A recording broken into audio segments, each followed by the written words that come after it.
The water moccasin is one of the most misunderstood and feared snakes in North America. But how much of that fear is justified?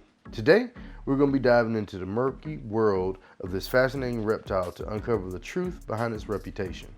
The water moccasin, also known as the cottonmouth, is a species of pit viper native to the southeastern United States, and it gets its famous nickname from the bright white, cotton-colored interior of its mouth, which it displays as a warning signal when threatened. These snakes are often confused with harmless water snakes, but cottonmouth belong to the same family as rattlesnakes and copperheads. Yes, this means they are venomous, but that's just part of the story. So if you're in states like Florida, Georgia, Alabama, the Carolinas, or as far west as Texas, you're in cottonmouth country. They love wetlands, swamps, marshes, lakes, slow-moving rivers, and even drainage ditches. Unlike many snakes, cottonmouths are excellent swimmers, and they don't mind hanging out in the water for long periods. But here's an interesting twist. They spend a surprising amount of time on land too, especially when hunting or basking. Cottonmouths are opportunistic feeders. Basically, they'll eat anything that they can swallow type of animal. So their diet includes fish, frogs, small mammals, birds, and even other snakes. Their ability to eat dead animals gives them an important role in maintaining a clean and balanced ecosystem. Yes, water moccasins are venomous. The venom can destroy tissue, cause swelling, and requires medical attention, but the idea that cottonmouths are aggressive and will chase you is mostly a myth. Studies and wildlife observations show that cottonmouths prefer to avoid conflict. Most will try to escape or hide rather than strike, and their famous open mouth threat display is actually a last-ditch warning saying, "Back off and I don't want no trouble." In fact, they often freeze in place, hoping you actually don't notice them. Misidentifying a harmless snake as a cottonmouth is incredibly common, so here are some easy field marks to look for. A thick, heavy body, a blocky, triangular head, vertical, cat-like pupils, a dark, often banded body with muted patterns, the white cotton interior of his mouth, obviously, but that's only when threatened, that's the threat display, and swimming in most of their body riding above the water, unlike water snakes, which usually stay lower in the water. But remember, identification is best done from a safe distance. Cottonmouths may not win any popularity contests, but they play a crucial role in wetland ecosystems. By controlling populations of rodents, fish, and amphibians, they help keep the environment balanced. Their scavenging behavior even reduces the spread of disease. So they're not villains, but they're just pretty much nature's cleanup crew.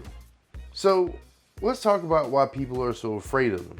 The fear of cottonmouths mostly come from old folk tales, misidentification, their intimidating threat display, and honestly how scary it is to see any snake in the water.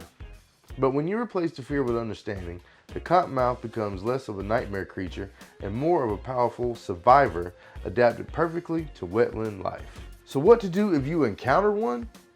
If you ever come across a water moccasin, 1. Stay calm. Give it space. 2. At least a few yards specifically. 3. Don't try to kill it. Most bites happen when people attempt to handle or attack snakes. 4. Back away slowly. Remember, they don't want to fight, and you don't want a venomous bite. I don't know if you like what I did there. But I believe that the water moccasin is probably one of the most misunderstood creatures here in North America. Yes, they are venomous, and yes, they should be respected, but they are definitely not the creatures that we made them out to be, and they play a vital role in our ecosystem.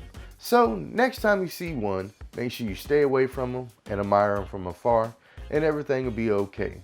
So if you like this video and you want to see more reptile content like this, make sure you hit that like button and subscribe down below, and then we can get started with the next portion of the video. So check us out. Alright guys, so today we're going to be feeding our water moccasin here a pre-killed rodent. I hope you guys enjoyed this video. A lot of people have been asking to throw some more feeding videos and stuff back into the mix of things, so we're going to try to do it as safely and humanely as possible so that way we don't get demonetized on YouTube. So keep that in mind, everybody, because we got to do what we got to do to stay monetized here on the YouTube so I can keep making content for you guys. So we got a little rat friend here. He's all on our little hook. And now we just need to make sure that I get my my good arm here.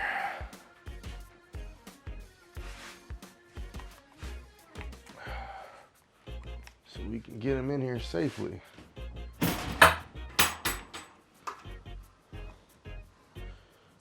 Ooh, fangs in your face.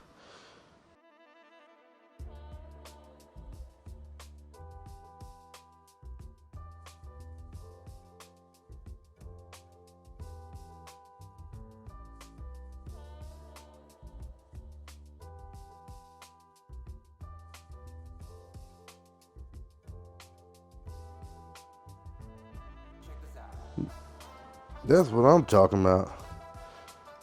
That was a good strike. Good strike. And we kind of want to bring him back up here and fix our little top, and then we'll watch him enjoy this awesome meal. So hope you guys enjoyed that good strike, and maybe we can keep going along with this as long as we make it educational, because we want to observe how this animal eats, so that way you can see how snakes generally do it in whole, because a lot of people don't realize that snakes actually eat their meals whole, and they don't have to cook them, and they don't eat other things like, preferably I like to keep them unfrozen if I can. I do have frozen feeders that I use for some creatures, but I mean, it's easier for me just to pre-kill them and then give them to the snake, because it is safer for them, because they don't have to worry about suffering a bite or anything like that, and the animal was quickly euthanized and he was not in pain or tortured in any way. But it's a natural process that snakes have to go through, enjoying their meals by doing what they do. But especially with venomous snakes. So with constrictors, they constrict around their prey and until their their heart starts beating. But versus venomous snakes like them, they inject their naturally made venom, which is a adaptive saliva that they've made over years to inject into their prey, and then they follow the chemical cues from their venom to locate their prey item. Then they just swallow them. So I don't want to bother with my boy Mr. Shaky too much here. He's been a really good snake, and I enjoy him a lot. He's my second venomous snake that I ever had, and he's probably getting around 4 to 5 years old, I believe. He's pretty hefty boy.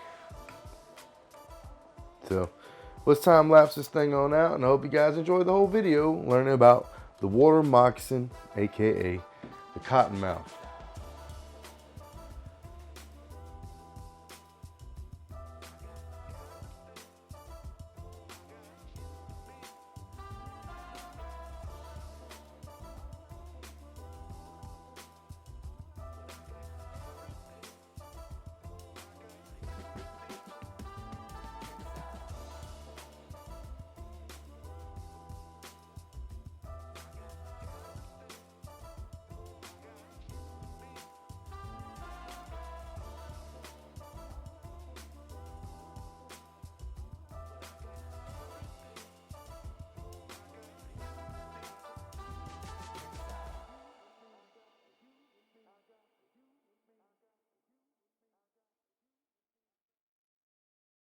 Would you like fries for that?